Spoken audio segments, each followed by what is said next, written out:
अखण्डमण्डलाकारं व्याप्तं येन चराचरं तत्पदं दर्शितं येन तस्मै श्री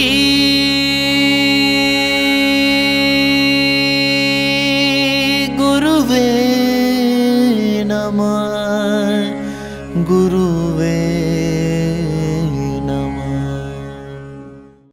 भाग 1 व भाग 2 में हमने जाना कि स्वामी जी का धरती पर देव रूप से मानवीय में अवतरित होना और उनके संघर्ष को मानव जीवन के प्रति समर्पित होना और उस समर्पण भाव को समाज सुधार के कार्यों में लगाना ही हमने इस भाग 1 व 2 में देखा है। तो आइए अब हम भाग 3 की शुरुआत गुरुदेव के श्रीमुख से गाई हुई गणेश वंदना से करते हैं।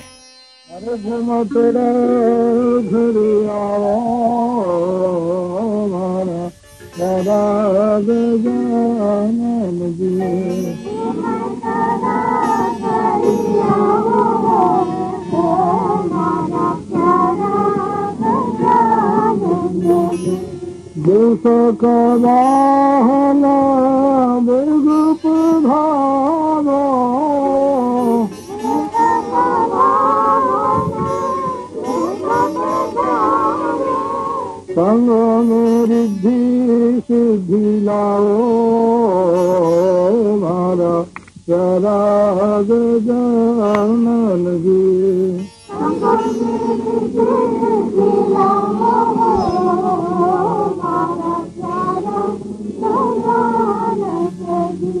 प्यारा हो गजानन, प्यारा हो गजानन।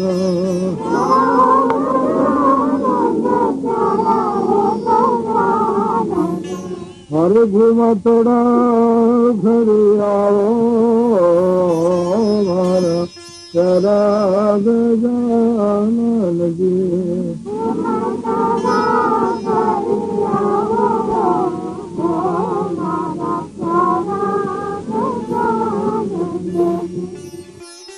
समाज में आपसी कलह, पता नहीं वह कौन सी अशुभ घड़ी थी जिसमें भीतर ही भीतर से निर्बल और निकम्मा बनाने वाली व्याधि ने आकर हिंदू समाज का सिर दबोच लिया। ब्राह्मण ब्राह्मण से और क्षत्रिय क्षत्रिय से घृणा करने लगा। हमारी यह आपसी फूट की राजनीति इतनी बढ़ गई कि हम स्वयं भी इन शत्रुओं को आक्रमण का न्योता देने लगे। इसका परिणाम यह हुआ कि हम फिर से परतंत्र हो गए और दुश्मन की बेड़ियों में जकड़ लिए गए। अंततः भगवान ने समर्थ गुरु रामदास जी महाराज के रूप में एक महापुरुष को भेजा, जिससे भारतीय शरीर में लगी इस व्याधि को दूर करने का प्रयास किया। उन्होंने छत्रपति शिवाजी महाराज के साथ समूचे भारत को एक भगवा झंडे के नीचे ला खड़ा किया। राजस्थान की वीर भूमि पर दूसरे समर्थ गुरु रामदास जी को श्री स्वामी माधवानंद जी महाराज के रूप में अवतरित कर अपने वचन को सार्थक किया। नरेशों को इंडियन यूनियन में सम्मिलित करना। स्वामी जी ने बड़ौदा और जोधपुर का संबंध कराकर वहां की सैन्य जातियों का विस्तार कर उत्कृष्ट उदाहरण प्रस्तुत किया। बड़ौदा नरेश ने स्वामी जी को आमंत्रित किया। स्वामी जी जब वहां पहुंचे तो उनका शानदार स्वागत किया गया। उसी दौरान स्वामी जी को राजपूत मराठा संबंध के प्रवर्तक होने से राजस्थानी रामदास कहकर पुकारा गया।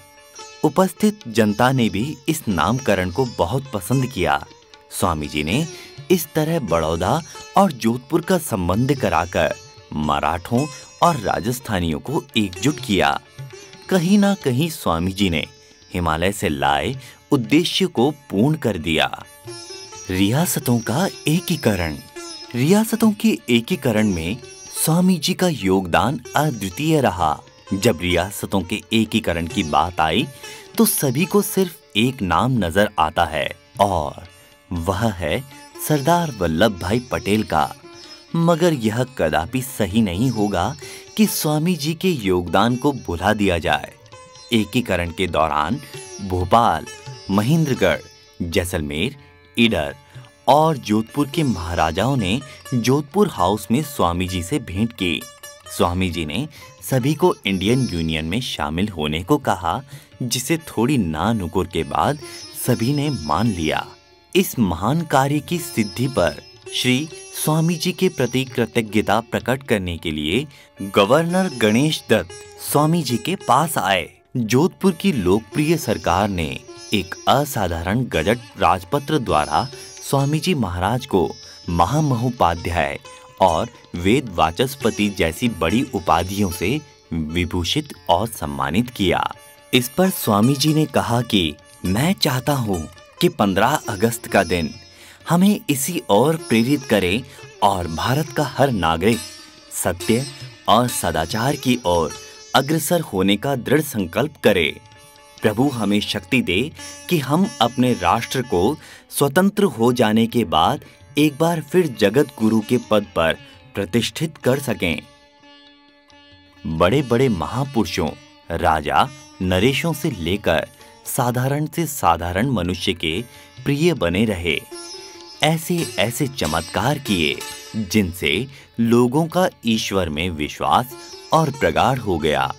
योग विद्या का उत्थान कर स्वामी जी ने अनेकों योगाश्रमों की स्थापना की, जिसमें गंगा के पावन तट पर ब्रह्मवर्तीय विठुर स्थान प्रमुख है। धर्म और वेदों के प्रचार के लिए भारत के अतिरिक्त अन्य देशों का भी भ्रमण किया। स्वामी जी के दिव्य उपदेश। भारतीय संस्कृति के संबंध में स्वामी जी ने जो कहा वह आज भी प्रबल है। उनकी दृष्टि में भारतीय संस्कृति को गवाकर स्वराज्य भोगना हेय है। स्वामी जी ने भारतीय संस्कृति को दैवीय संपदा का प्रतीक माना है। यदि स्वराज्य भवन की नींव भारतीय संस्कृति पर नहीं रखी जाएगी तो उसका ध्वस्त हो जाना निश्चित है। पश्चिम की नकल छोड़ें। पश्चिमी सभ्यता का अंधानुकरण करने वालों से मेरा यही निवेदन है कि चाणक्य, विदुर और वशिष्ठ की नीति का अध्ययन करें तथा विश्वामित्र ऋषि के जीवन पर दृष्टि डालें। भारतीय संस्कृति पर नाना प्रकार से प्रहार किए जा रहे हैं। परिताप का विषय तो यह है कि हमारी संस्कृति पर आघात करने वालों में बाह्य शत्रु और विधर्मी ही नहीं अपितु हम स्वयं भी हैं। परमहंस स्वामी माधवानंद जी महाराज ने इन शब्दों को यह कहते हुए भाषण समाप्त किया कि मैं स्वयं तो ईश्वर में विश्वास रखता हूँ, इसलिए ईश्वर का साम्राज्यवाद व रामराज्य चाहता हूँ। संगठन का अर्थ है कि समाज के विभिन्न प्राणी भाईचारे से रहें, निर्धन और निर्बल की सहायता करें, धर्म, नीति, न्याय, बालक व स्त्रियों की रक्षा सम्मान पूर्व होती रहे, किसानों का शोषण न हो। शासक वर्ग राम राज्य अथवा भारतीय साम्राज्य को अपनाएं। आपसी कलह और बहुविवाह को त्यागा जाए। समस्त देश संगठन इसी उद्देश्य से होना चाहिए। राष्ट्र की सबसे प्रबल रक्षक सैनिक जातियां होती है, क्योंकि भूतकाल इसी का साक्षी है और भविष्य इसका प्रमाण होगा। मनुष्य पर निंदा से दूर रहकर परोपकार में संलग्न रहे और परमात्मा से साक्षात्कार करने का प्रयत्न करते रहें। मेरी तो यही कामना है कि भगवान सबका कल्याण करे और सबको सन्मति प्रदान करे। यह भली भांति समझे रहना चाहिए कि चाहे वह साधु एवं सन्यासी ही क्यों न हो, किसी को भी अकर्मण्य रहने का अधिकार नहीं। लोकोपकार में सन्यासी की प्रवृत्ति होते हुए भी वास्तव में निवृत्ति ही है। उपरोक्त कथन समुचित उत्तर है आज के उन अज्ञानी और असत्य लोगों को जो प्राय कहा करते हैं कि साधु सन्यासी को राजनीति से क्या लेना देना।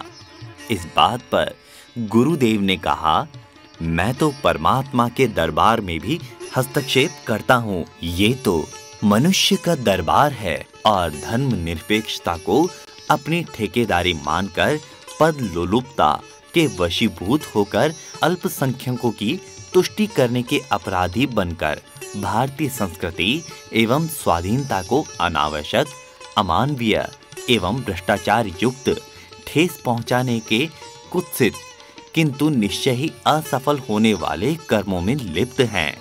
स्वामी जी ने कहा, आप ध्यान करो, भारत है अवतार भूमि। यहाँ दानव असुरी सभ्यता का उन्मूलन प्रकृति की प्रबलता ही करेगी। रावणी सभ्यता समय समय पर नष्ट होकर रहेगी जब पापों का यह घट पूर्ण होगा। गुरुदेव की शाश्वत वाणी पूर्ण होने के संकेत हैं। स्पष्ट देश में आवाजें प्रबल हो रही है। पश्चिमी कुचक्रों के विरुद्ध सत्ता में जो बैठे हैं उनमें संख्या से चाहे अल्प हो परंतु भारतीय सभ्यता को अपनाए बिना देश का कल्याण न होगा। गुरुदेव की प्रज्वलित की गई मशाल को विभिन्न रूपों में लेकर चलने वाले सक्रिय हैं। अत्याचार और अनाचारों को अपने तरीकों से मिटाना संतों का कार्य रहा है। भारतीय आदर्श तलवार के भय पर नहीं, हृदय के आकर्षण और प्रेम से फैलाया हुआ तत्व है। भारतीय आदर्श की उत्कृष्टता शत्रु को मित्र की दृष्टि से देखने में है, न कि शत्रु बुद्धि रखकर उसे नष्ट करने में है। चमत्कार ईश्वर व धर्म में विश्वास दिलाने के लिए होना चाहिए। ईश्वर के दो रूप हैं, साकार व निराकार। उपासना में योगाभ्यास एक ही प्रकार का है, मुख्य हठ योग, राजयोग, मंत्र योग, लय योग को सिद्ध किया जा सकता है। श्रद्धा को विचलित नहीं करना चाहिए, अतः साकार का जो रूप प्रिय है उसी की उपासना करनी चाहिए।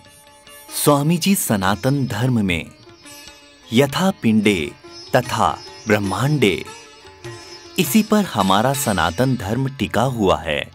रामकृष्ण आदि सनातन धर्म के पोषक रहे हैं। धर्म और ईश्वर एक ही वस्तु है।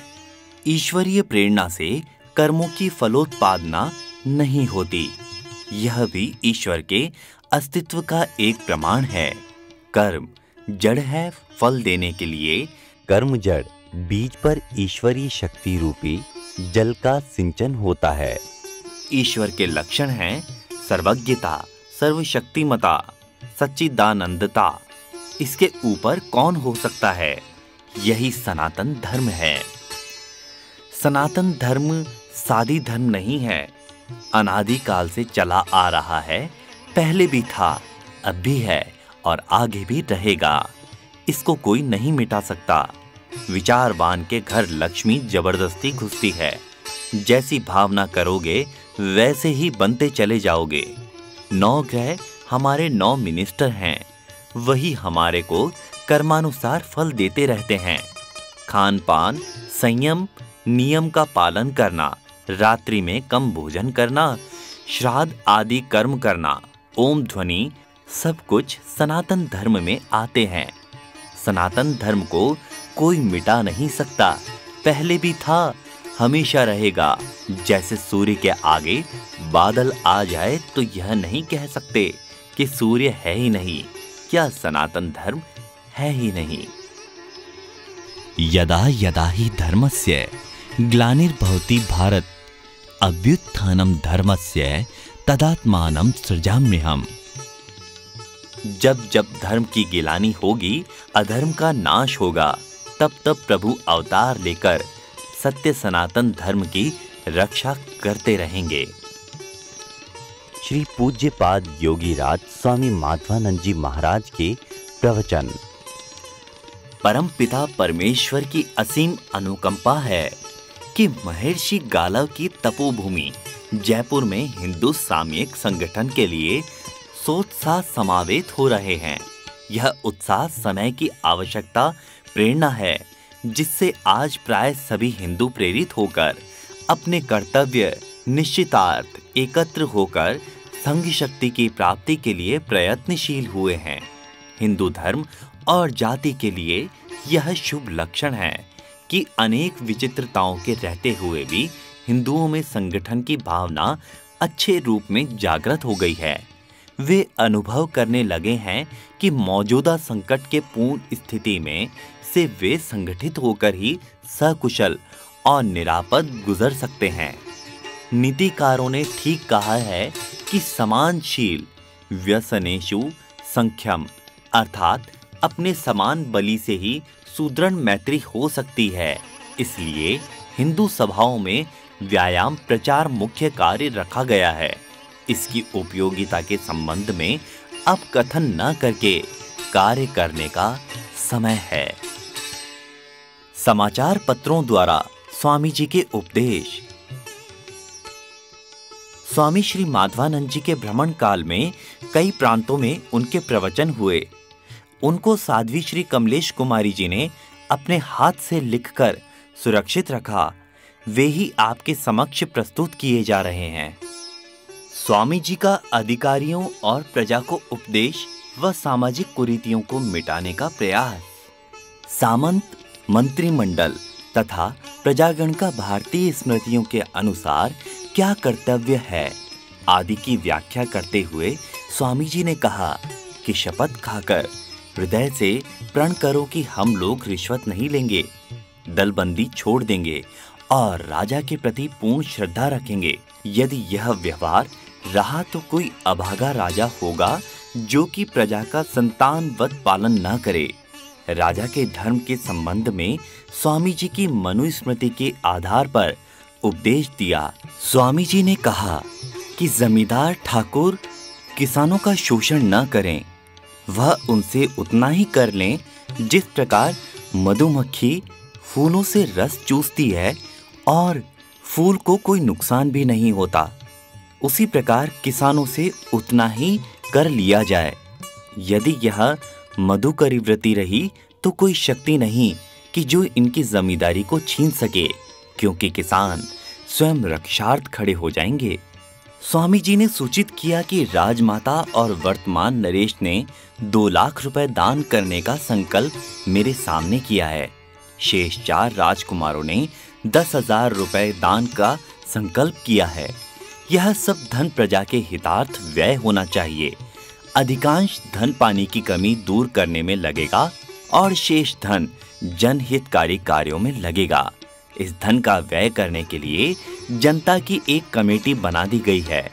अंत में स्वामी जी ने कहा, उत्तरदायी शासन मांगने वालों को चाहिए कि वे पाश्चात्य राजकरण को छोड़कर भारतीय राज्य व्यवस्था के गुणों का अवलोकन करें। उन लोगों को स्वयं संपत्ति से विज्ञ होने के लिए चाणक्य, विदुर, वशिष्ठ, मनु आदि के ग्रंथों का अध्ययन करना चाहिए।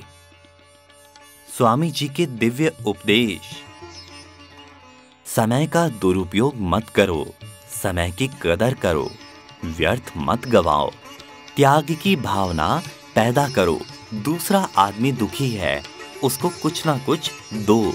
ज्ञान, रोटी, पैसा, वैराग्य नहीं है तो त्याग पैदा करो। त्याग को लघु वैराग्य बताया है। पहले त्याग रखा है, दूसरे को देने से वैर भाव का विकार जल्दी नष्ट हो जाते हैं। कुछ ना कुछ परोपकार करो जो तुम्हारे पास विशेष है। दृढ़ नियम बना लो कि रोज कम से कम 15 मिनट अभ्यास करना है। अंतःकरण शुद्ध होता जाएगा, विकार मिटता जाएगा। कुछ ना कुछ परोपकार अवश्य करना चाहिए, क्योंकि परोपकार ही सार, वरना जीवन बेकार।